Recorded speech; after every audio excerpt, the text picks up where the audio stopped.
ഏറ്റവും സ്നേഹമുള്ളവരെ, ദൈവത്തിൻ്റെ സ്നേഹവും കൃപകളും നിങ്ങളെ സമൃദ്ധമായി നിറയട്ടെ എന്ന് പ്രാർത്ഥിക്കുന്നു.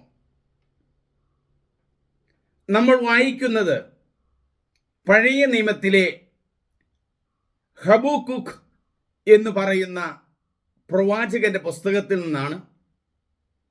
3 അധ്യായങ്ങളാണ് ഈ ചെറിയ പ്രവാചകന്റെ പുസ്തകത്തിലുള്ളത്. 12 ചെറിയ പ്രവാചകന്മാരാണുള്ളത്. അതിലൊരാളാണ് ഈ പ്രവാചകൻ.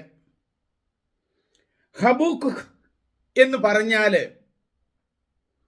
ഹീബ്രുവിൽ അതിൻ്റെ അർത്ഥം ക്ലിങ് ടു, ഒട്ടിച്ചേർന്ന് നിൽക്കുന്നവൻ, ആലിംഗനം ചെയ്യുന്നവൻ എന്നെല്ലാമാണ് അർത്ഥം. യാഹ്വയുമായിട്ട് ഒട്ടിച്ചേർന്ന് നിൽക്കുന്ന, എംബ്രേസ് ചെയ്ത് നിൽക്കുന്ന, ആലിംഗനം ചെയ്ത് നിൽക്കുന്ന ഈ പ്രവാചകൻ വളരെ മനോഹരമായിട്ടാണ് ഈ പ്രവചന ഗ്രന്ഥം വിരചിച്ചിരിക്കുന്നത്. ഹീബ്രു ഭാഷയിലാണിത്. ദൈവവുമായിട്ട് നടത്തുന്ന ഒരു വ്യക്തി സംഭാഷണം എന്ന് പറയാം. തൻ്റെ ആവലാദികൾ, എന്തുകൊണ്ടാണ് തിന്മ പെരുകുന്നത്, അങ്ങനെയുള്ള കുറെ ചോദ്യങ്ങളാണ് ചോദിക്കുന്നത്. അവിടെ ഒരു വാക്ക് പ്രത്യേകം ശ്രദ്ധിക്കണം. ഖൽദായര് എന്തുകൊണ്ടാണ് അഭ്യർത്ഥിക്കപ്പെടുന്നത്? അവരെ കുറിച്ച് യഥാർത്ഥത്തിലുള്ള ഒരു ജ്ഞാനം നമുക്ക് തരുന്നത് ഈ ഹബൂക്കുക്ക് പ്രവാചകനാണ്. അവരെല്ലാ രീതിയിലും തിന്മകളും അടിച്ചമർത്തലുകളും എല്ലാം ചെയ്യുന്ന ഒരു മനുഷ്യരാണ് എന്നാണ് ഹബൂക്കുക്ക് പറയുന്നത്. ഈ ഹബൂക്കിന്റെ പുസ്തകം വായിച്ചു കേൾക്കാം. 1-ാം അധ്യായം 1 മുതൽ 17 വരെയുള്ള വചനങ്ങളാണ് ഇതിനകത്തുള്ളത്. പ്രവാചകന്റെ ആവലാതി. ഹബൂക്കുക്ക് പ്രവാചകന് ദർശനത്തിൽ ലഭിച്ച ദൈവത്തിന്റെ അരുളപ്പാട്. കർത്താവേ, എത്ര നാൾ ഞാൻ സഹായത്തിനായി വിളിച്ചപേക്ഷിക്കുകയും അങ്ങത് കേൾക്കാതിരിക്കുകയും ചെയ്യും?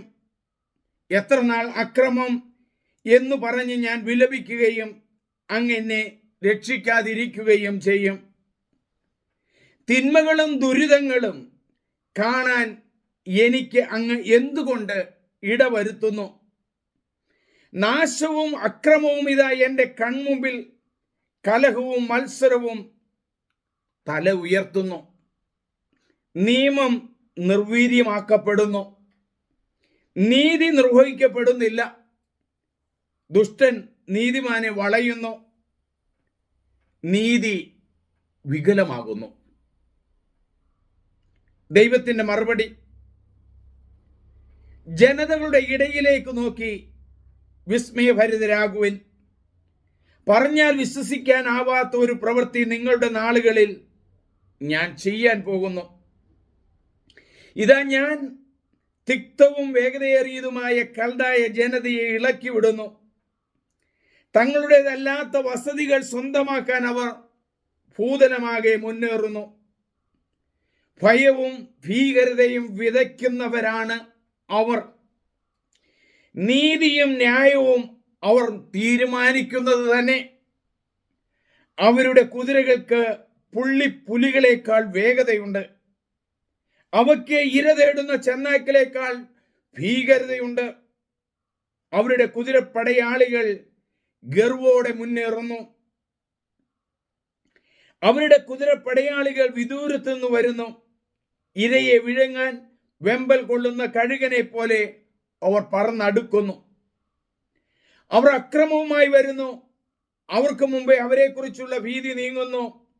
അവരുടെ തടവുകാർ മണൽ തരി പോലെ അസംഖ്യമാണ്. അവർ രാജാക്കന്മാരെ പരിഹസിക്കുന്നു, പ്രഭുക്കന്മാരെ അവഹേളിക്കുന്നു.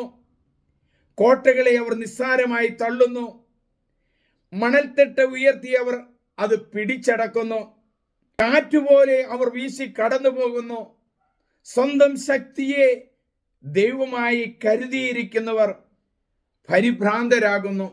അവലാദികൾ: എൻ്റെ ദൈവമേ, അങ്ങ് അനാദി മുതലേ കർത്താവും പരിശുദ്ധനും അമർത്യനുമാണല്ലോ.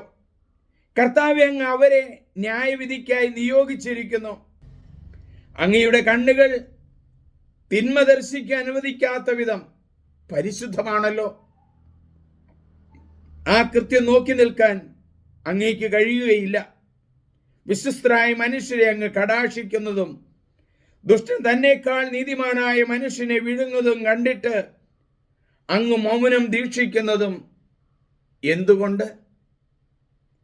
അങ്ങ് മനുഷ്യരെ കടലിൽ മത്സ്യങ്ങളെ പോലെ, നാഥനില്ലാത്ത ഇഴ ജന്തുക്കളെ പോലെ ആക്കുന്നത് എന്തുകൊണ്ട്? അവൻ അവരെയെല്ലാം ചൂണ്ടയിട്ട് പിടിക്കുന്നു, വലയിൽ കുടുക്കി വലിച്ചെടുക്കുന്നു, തൻ്റെ കോരുവലയിൽ അവയെ ശേഖരിക്കുന്നു. അപ്പോൾ അവൻ സന്തോഷിച്ചുല്ലസിക്കുന്നു. തന്നിമിത്തം അവൻ തൻ്റെ വലയ്ക്ക് ബലികളും തൻ്റെ കോരുവലയ്ക്ക് ധൂപവും അർപ്പിക്കുന്നു. അവ മൂലമാണല്ലോ അവൻ സമൃദ്ധിയിൽ കഴിയുന്നതും സമ്പന്നമായി ആഹാരം കഴിക്കുന്നതും. ജനതകളെ നിരന്തരം നിർദ്ദയമായി വധിച്ചുകൊണ്ട് അവൻ വല കുടഞ്ഞ് ശൂന്യമാക്കിക്കൊണ്ടിരിക്കുമോ? ദൈവമേ, അങ്ങയുടെ തിരുമുമ്പിലേക്ക് ഞങ്ങൾ വന്നിരിക്കുന്നു. ആ പ്രവാചകനെ പോലെ തിന്മകൾ ഉണ്ടാകുമ്പോൾ അങ്ങയുടെ തിരുമുമ്പിൽ വന്ന് സംസാരിക്കാനും അങ്ങയോട് ഞങ്ങളുടെ കാര്യങ്ങൾ ബോധിപ്പിക്കാനുമുള്ള ഒരു എളിയ മനസ്സ് ഞങ്ങൾക്ക് തരണമേ. ഹബൂഖ് പ്രവാചകൻ അങ്ങയിൽ ആശ്രയം വെച്ച് ജീവിച്ചതുപോലെ ഈ വചനം കേൾക്കുന്ന എല്ലാവരെയും ആശ്രയം വെച്ച് ജീവിക്കാനുള്ള ശക്തിയും കൃപയും നൽകണമേ. അതിനായി ഞങ്ങൾ പ്രാർത്ഥിക്കുന്നു. ദൈവം നിങ്ങളെ അനുഗ്രഹിക്കട്ടെ. ദൈവമേ നന്ദി, ദൈവമേ ആരാധന, ദൈവമേ സ്തോത്രം.